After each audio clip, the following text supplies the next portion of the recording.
कब्र का पत्थर लुढ़का हुआ था। हम अंदर गए, पर हमारे प्रभु का शव वहां नहीं है। क्या? प्रभु का शव नहीं है? और 2 मनुष्य हमें दिखे, स्वर्गदूत चमकते सूर्य समान, और हमसे ये कहा, तुम जीवित को मृतकों में क्यों ढूंढती हो? ये सच है। विश्वास कीजिए, विश्वास कीजिए। हमने उनको देखा, आप भी जाकर देखें, कब्र खाली है, प्रभु वहां नहीं है। पतरस, आप हमारा विश्वास करें।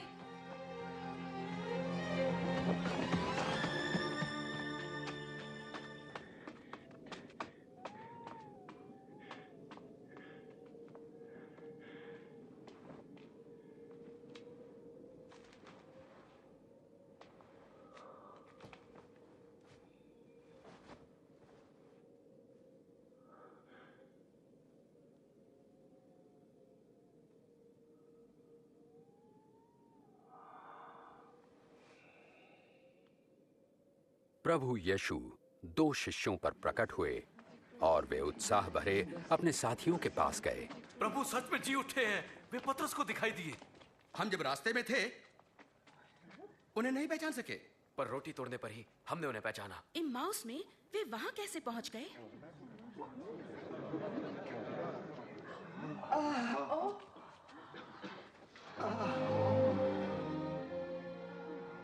तुम्हें शांति मिले।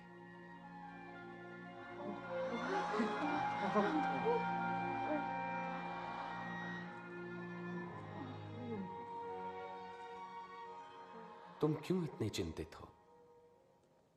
तुम्हारे मन में शंका क्यों उठ रही है? देखो मेरे हाथ और मेरे पांव, और जान लो कि ये मैं ही हूं। मुझे छुओ तो पहचान लोगे, क्योंकि आत्मा के हड्डी और मांस नहीं होता जैसा मुझ में देखते हो। मैं यही बातें तो करता था जब तुम्हारे साथ था, कि मेरे विषय में मूसा की व्यवस्था, भविष्यवक्ता के लेखों और भजन संहिता में लिखा सब पूरा होना था। यही तो लिखा है कि मसीह को दुख उठाना और तीसरे दिन मृतकों में से जी उठना है। उनके नाम से पश्चाताप और पाप क्षमा का संदेश यरूशलेम से लेकर सारे संसार में प्रचारित किया जाएगा। तुम इन सब बातों के साक्षी हो, और मैं स्वयं अपने पिता का वचन तुम्हारे लिए पूरा करूंगा। स्वर्ग से सामर्थ्य पाने तक यरूशलेम में ही प्रतीक्षा करते रहना।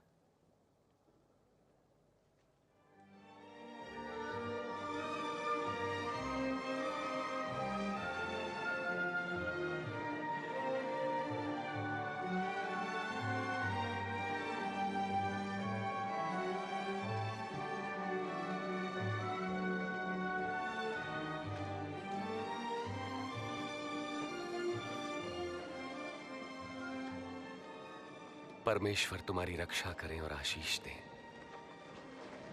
स्वर्ग और पृथ्वी का सारा अधिकार मुझे दिया गया है, इसलिए जाकर सब जातियों के लोगों को शिष्य बनाओ और उन्हें पिता, पुत्र और पवित्र आत्मा के नाम से बपतिस्मा दो, और उन्हें सब बातें जो मैंने तुम्हें आज्ञा दी हैं मानना सिखाओ।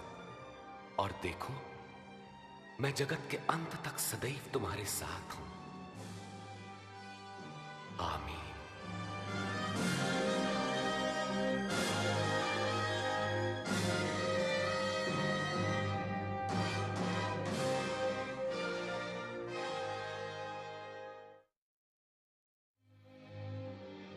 जिस कब्र में प्रभु यीशु का शरीर रखा गया था वो आज भी खाली है।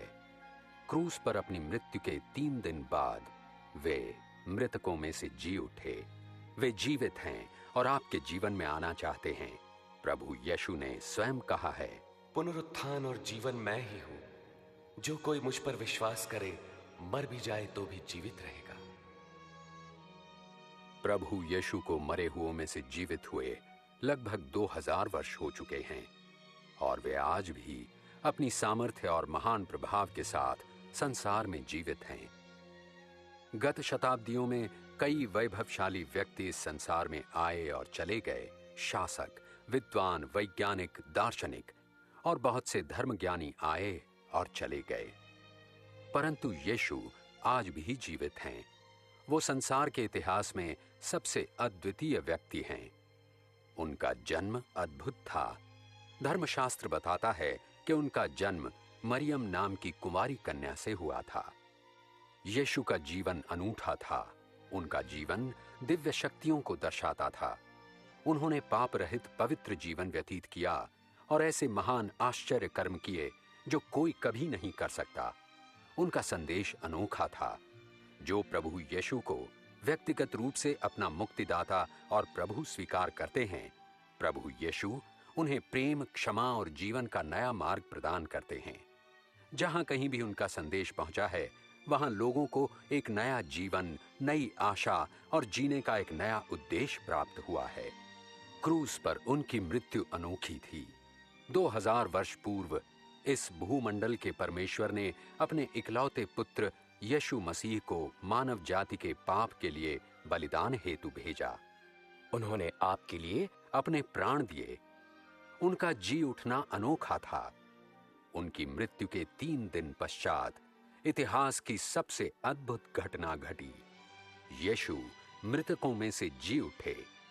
उनका जन्म, उनका जीवन, उनकी मृत्यु और उनका पुनरुत्थान, ये सभी प्रमाणित करते हैं कि प्रभु यीशु अपने दावे के अनुसार वास्तव में मनुष्य जाति के उद्धारकर्ता और परमेश्वर के पुत्र हैं।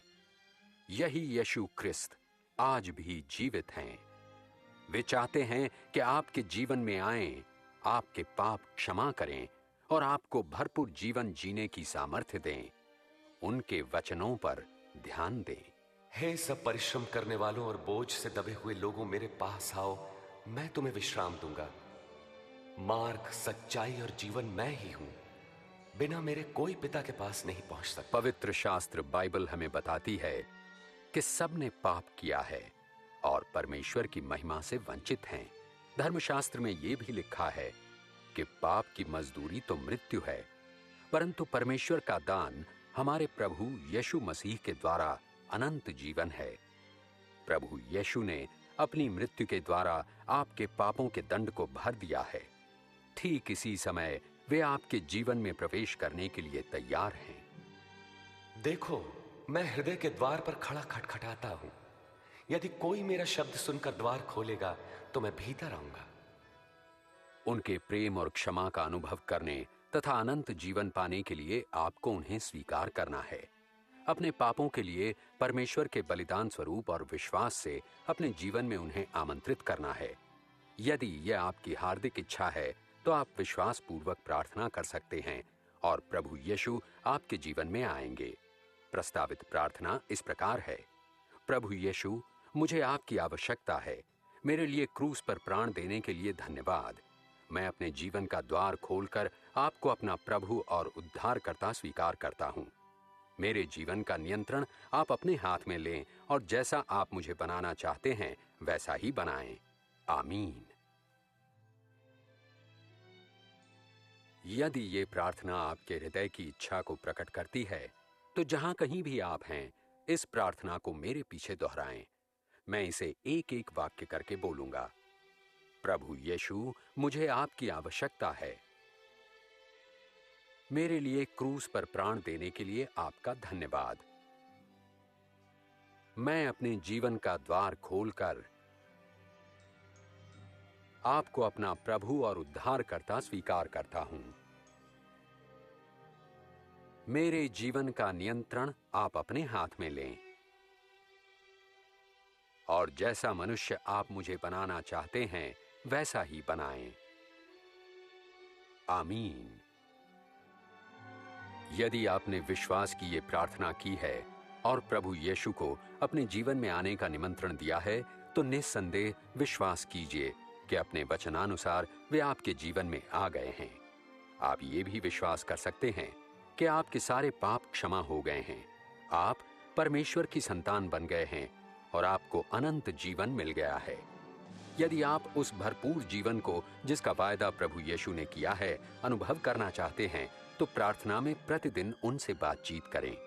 उनका वचन पढ़कर अपने जीवन के लिए उनकी अद्भुत योजना की खोज करें और वे लोग जो उनसे प्रेम करते हैं और उनके अनुयायी हैं उनसे संगति रखें। और सबसे महत्वपूर्ण बात यह है कि आप उनके अद्भुत वचनों को सदैव याद रखें। मैं तुम्हें कभी न छोड़ूंगा न त्यागूंगा। देखो, जगत के अंत तक मैं सदैव तुम्हारे साथ हूं।